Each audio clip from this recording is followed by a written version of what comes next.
All right, so get this. Kellyrae wins, reality show name right, walks away with a cool Euro 100 million. But the internet is like totally exploding with debate over if he deserved to win. Yes, for sure. Some people saying all the drama, all the conflicts in the house, that should like disqualify him. Right. And then others are like, no, he was resilient. Celebrate the guy. So what is it? Is Kellyrae a champ who just like survived crazy pressure, or how he acted like overshadow the whole thing? Let's dive into this. It is a fascinating case study, that's for sure. Especially when you think about how reality TV kind of messes with everybody, the contestants and us watching. Okay, so let's start with Kellyrae's take on things. He's been pretty upfront, saying everyone's going to clash in that house. Yeah. Doesn't mean he didn't earn that win, right? He even compared it to his wife. She was on a different season, and she had her own conflicts, but everyone agrees she's super talented. I see what he's going for, but it's almost like comparing two totally different things. Like, with his wife, no one's saying she's not good at what she does. The question is more like, did her behavior impact how everyone else felt, being on the show with her? Like, if you're on a team, and yeah, you're a star player scoring points, but you make it toxic for everyone, that hurts the whole team's success. Reality shows, they're selling a story, and being likable, that's part of it. So it's not just about winning the challenges, it's this whole like social game you got to play too. Yeah. That's tough. So what are the critics actually saying? Why do they think he doesn't deserve it? Well, they're saying reality TV is kind of like a social experiment. It's not just a game, right? Right. Viewers get invested in who likes who, all the drama, the personalities. If someone messes with that, even if they're playing smart, people get annoyed, Yeah. They feel like how he was acting, it ruined the fun of watching, so he shouldn't get the praise, even if by the rules he won. So it's like there's the rules, and then there's like how you're supposed to act. Right. Unwritten rules. Right. But hold on, Kellyrae's got tons of fans, and they're like fiercely defending him. What's their side of this? Well, his fans love the underdog story, right? Yeah. They admire that he stayed focused, wanted to win, even with all the negativity. One fan even said, Kellyrae showed us what real resilience looks like. He never let the drama break him. For them, that's what makes a winner. Yeah, people love a comeback story, someone overcoming obstacles and all that. Exactly. But we can't forget, these shows, they like thrive on conflict. Oh, absolutely. Like put different personalities in a house, add cameras, competition, and boom, instant drama. It's almost made to make people snap. Exactly. And that's where it gets psychologically interesting. The constant watching, lack of sleep, rivalries they stir up, it messes with your head. Even someone totally normal could end up acting out in that environment. Producers know this, and they use it to make the show entertaining. Okay, so real talk, if we were stuck in that house, I think we'd be like masterminds or total disasters. Well, that depends. Do you think you'd be the type to play the game, make alliances, manipulate your way to the top? Or would you be more about making real friends, even if it meant you might not win? Oh, I'd be crying in the diary room every 5 minutes, no question. But really, it makes you wonder, like, how much are these contestants really themselves? Or are they playing characters the producers want? We're only seeing what they choose to show us, Rick. Oh, that's a really good point. It's easy to forget how heavily edited these shows are. They decide what stories to show, which fights to focus on, who they make you sympathize with. They're creating a narrative, not necessarily showing you the full truth. So we're all being kind of manipulated, both the people in the house and us watching, like one giant social experiment. And that's the thing. That's what makes it so captivating. We get sucked into the drama, judge people, pick sides, all without realizing how much we're being influenced by the people behind the scenes. Seriously. It's wild. We think we're seeing real life, but it's all like planned out to get us reacting a certain way. And that's why it's so important to understand how these shows work, like how editing can totally change how we see things, how they use psychology to make it entertaining. So going back to Kellyrae, he's been like totally unfazed by the people criticizing him. Oh, yeah. He's saying stuff like, people are just biased. I played the game, won fair and square, proud of it. I think that's the right way to deal with this backlash. Well, there's something powerful about taking control of your own story, right? He's not letting the haters tell him how he should feel, but it could also make him seem kind of arrogant, like he's ignoring valid points people have. It's a tricky thing to balance. It's like, do you answer every criticism or just focus on your success and let the negativity fade out? Yeah. Depends on the person and the situation, I guess. Mm. But it's interesting how success always seems to attract criticism, almost like it can't be avoided. It's like a rule.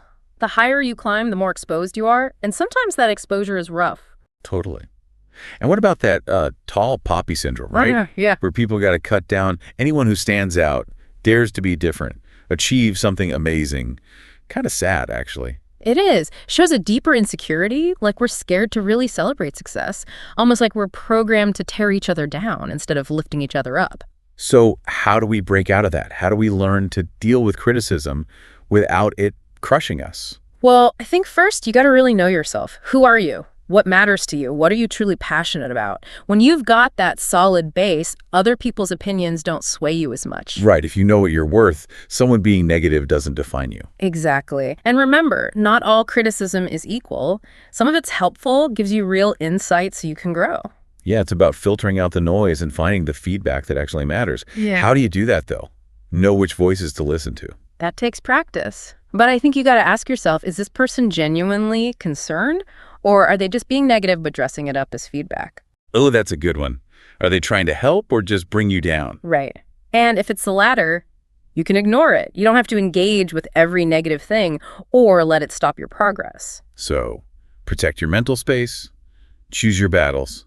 But even then, criticism can sting, especially if it feels personal or unfair, you know? For sure. It's normal to be sensitive, especially if it's from someone you respect. But you got to remember, everyone's got an opinion, and not everyone's opinion needs to matter in your life. So it's about choosing who gets your energy, who's actually important. Exactly. And sometimes the best way to respond to criticism isn't saying anything, but just living your best life, proving them wrong by what you do and what you achieve. Actions speak louder than words, and sometimes the best revenge is success. Precisely. And Kellyrae, in his own way, he's doing that, celebrating his win, focused on his future projects, not letting the negativity stop him. Kind of inspiring. Not letting the noise drown out the joy, you know? Focusing on the good stuff. But going back to what you said about reality TV being like a social experiment, is there a way to watch it and be more critical, see past the manipulation? Totally. I think the key is to be aware of how it's edited, knowing that what we see is a story they made, not necessarily the full truth. Like watching a movie knowing it's all scripted and acted out. Yeah, kinda. But even if it is scripted, it still shows us something about people, right? How we act under pressure, how we team up, compete, betray each other. That's deep.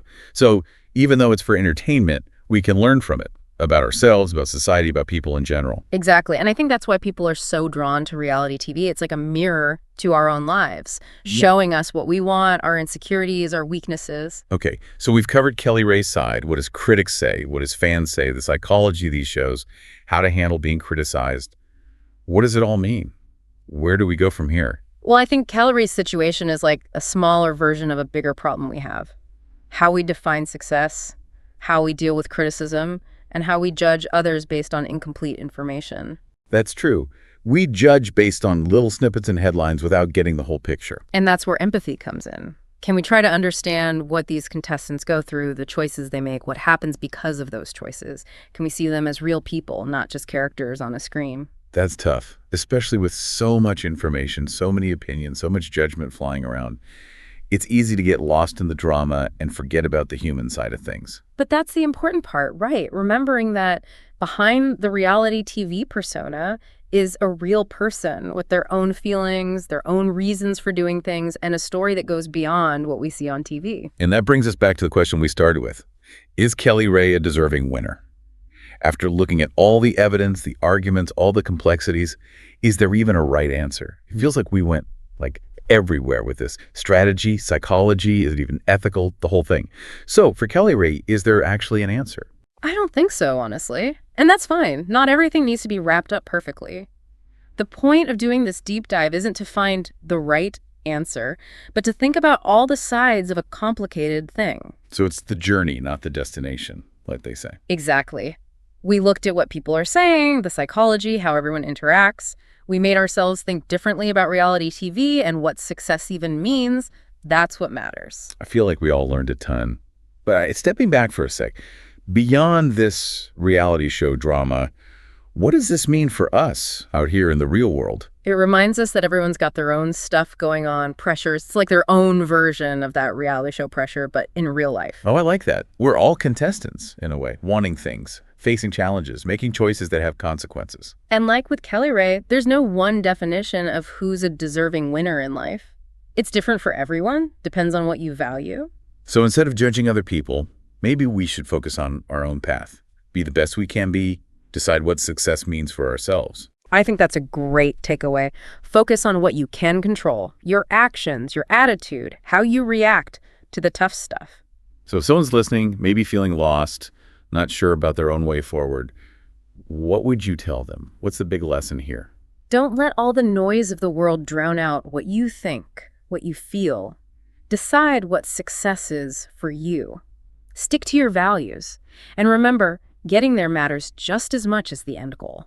That is really good advice. It's not about comparing yourself to others or needing them to tell you you're great. It's about finding that feeling of this is good in the journey itself, how you grow, going after something that means something to you. Exactly. And who knows, maybe along the way, we'll all figure out what being a deserving winner means in our own lives. That's a perfect way to wrap this up. So to everyone listening, thanks for joining us on this wild ride. We hope this made you think, maybe even see the world and your place in it.